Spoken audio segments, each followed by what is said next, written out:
Hi, welcome to PC Mag Live. I'm Jill Duffy here with Max Eddy. And Max and I were talking yesterday because he let me know there was a little problem with TweetDeck, and that's our top story for today. TweetDeck may have had a hack yesterday. Max, you want to explain what happened there? Sure. So lots of people probably saw this. The TweetDeck went down for a period of time while they dealt with a security issue. And if you were really lucky, you saw a little warning thing at the top of your screen that said XSS error or something to that effect. Now that's a cross-site scripting error. That's basically when something has tricked a website into executing code it's just not supposed to. It was discovered by an Austrian teenager who realized that he could trick TweetDeck into running code if you just put a little heart emoji at the end of it or something to that effect. Was it like a standard emoji from another I don't know if it was a standard emoji or not. Or he was just coding them? He was just playing around with it and realized that this could work. He reported it to TweetDeck responsibly, but other people had sort of saw his tweet about it and then used it for less good purposes. It was mostly just being spread around Twitter really, really quickly, so they shut it down.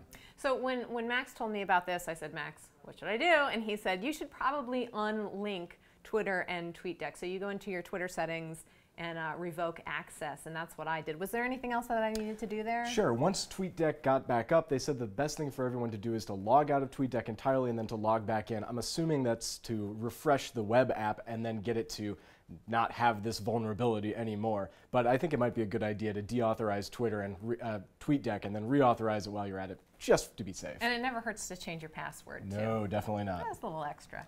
In other social network news, Facebook is going to do something different with ads. They're going to give you some tools that will help you control which ads you see and whether you're going to opt into them or opt out of them. This is both on web and the mobile app. So next time you see an ad on Facebook, if you're in the US, you might be able to tap it and then see why am I seeing this ad, and then it'll explain it to you and then give you the option to change your ad profile. So if you've been shopping for cars, Facebook will say, we've noticed you've been shopping for cars, and then you can remove that from your ad profile if that's not something you want to see ads about. Now, aside from some of the explanations that Facebook gave about how to change the ads that you're seeing or revoke Facebook from showing you targeted ads, I was a little skeptical about this because I've been seeing targeted ads for quite some time, and Facebook today said it was rolling out, but as I showed you, I had very specific targeted ads on my feed that were clearly coming from other internet search history that I'd done. I'm not sure how many other users see this, but I don't know. I feel a little bit sketchy about this news. We should jump back a bit here. What Facebook also announced was that they're going to be pulling ad information from other websites and mobile apps. Right. So if Jill's been shopping on Amazon or if I've been on Zappos, Facebook can now put targeted ads based off of your web activity into Facebook. And they said this was a new feature, but as Jill just pointed out, it doesn't look too new to me. Yeah, this is the kind of stuff that's becoming part and parcel of the web, so I don't know. I would definitely read up, though, on how to control those ads that are being shown to you and how to opt out of them, because the opt-out is different for the mobile sites, the mobile apps, sorry, than it is for the website, so read up on that. If you're concerned about it, you should go to the Digital Advertising Alliance and check that out. In other news, Twitter is going to be showing some ads too, and these ads are going to be based on information from the weather company. So the weather company has had this capability for a while, according to the Wall Street Journal, that they can take weather information and show you ads that are within the context of the weather in your local area. Some good examples might be like, it's really hot, hey, maybe you want to go get an iced coffee, maybe you get a discount on that iced coffee, but it could also be manipulatively bad, where retailers see that the weather is going one way or the other and jack up the prices on things like air conditioners or fans. I was just thinking the umbrellas always cost more in the rain. In New York, you can always get an umbrella on the street for like $3 though, but it's probably going to fall apart as soon as it's done raining. So we were thinking about weather apps, and Max and I do a lot with mobile apps in particular. So we wanted to take a moment and talk to you about our favorite mobile apps. I use iOS predominantly, and Max does a lot with Android. So what's your favorite mobile app for weather on Android? Well, I actually did a bunch of these reviews recently, and I really like the Weather Underground. Excuse me, and I even gave it an Editor's Choice Award.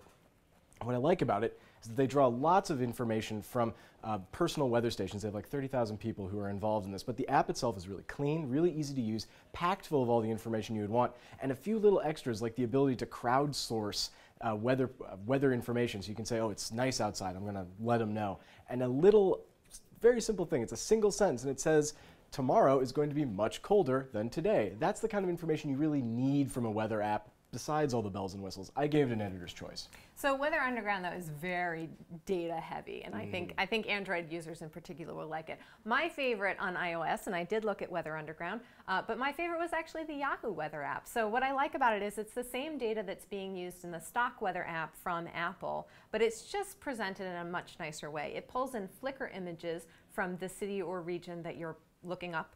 And then it also has some really nice little graphs that show wind speed and the sunset and the sunrise times. So I just find it's a nice, clean experience. It gives me the information that I need. You can look at the forecast by the hour or by the day. It's not quite as data heavy, but I like the interface a lot. I should point out it's a really great app on Android as well. They were both great choices if you're looking for that. So let's move on to a reader question, the question that everybody's asking today. How can I watch the World Cup online? It is World Cup kickoff day. I'm super excited about this. And we have an entire story about how to watch the World Cup online. So how do you watch the World Cup online? So you have a couple of options. If you are a cable subscriber, you can probably use ESPN Go. That's going to be the official way to do it. You have to pay for it, of course, or have a subscription, but that's probably the easiest way to get access to almost everything. Now, if you're not a subscriber, there are a couple other things you can do. Some of them legal, some of them a little iffy. But one thing you can do is use VPN to look like you're from another country so that you can use the feeds and online streaming that's available in other countries like the UK. Another way to do it, though, legally in the US is to use Univision. So Univision is a Spanish language channel, but they're going to have all the games online for free. The problem is it's going to be with Spanish commentary. But my little hack is just use an app that has the audio commentary. ESPN has a radio station, so if you use a radio streaming app, you can figure out based on that how to get live ESPN commentary. There's another app called Second Mic that has secondary commentary. So you listen to that, you watch Univision, you're good to go. That sounds great. And as the security expert on this show today, I'm going to remind you that before you install a plugin to let you watch free TV, be sure you think about that. Now, if you have a reader question, you can send it to us on Twitter. I'm Jill E. Duffy on Twitter, or you can email me at jill_Duffy@pcmag.com. And I'm WMaxEddie on Twitter. Now let's take a look at one cool thing. I love this part of the show. So today's cool thing is from LG. These are some heart rate monitoring earphones. So we've looked at different kinds of heart rate monitors on this show before. There's chest straps, of course. The new ones have been predominantly something you wear on your arm or your wrist. And LG has come out with these slightly expensive Bluetooth headphones that take your heart rate through your ear. And it comes with this little dongle thingamajig as well. Right, so this dongle thing is actually the battery pack. So you charge up the battery with a separate USB cord. Then when it's all charged, you connect it to the headphones. The headphones connect via Bluetooth to your mobile app that's also by LG, and then you go off running. It plays your music. It also gives you some coaching information while you're running to tell you your speed and your pace and your time, and your heart rate, of course. How does it get your heart rate through the earphone? I don't know exactly. I have to say, I didn't take a proper briefing with LG. I wanted to try them out first, see how I like them.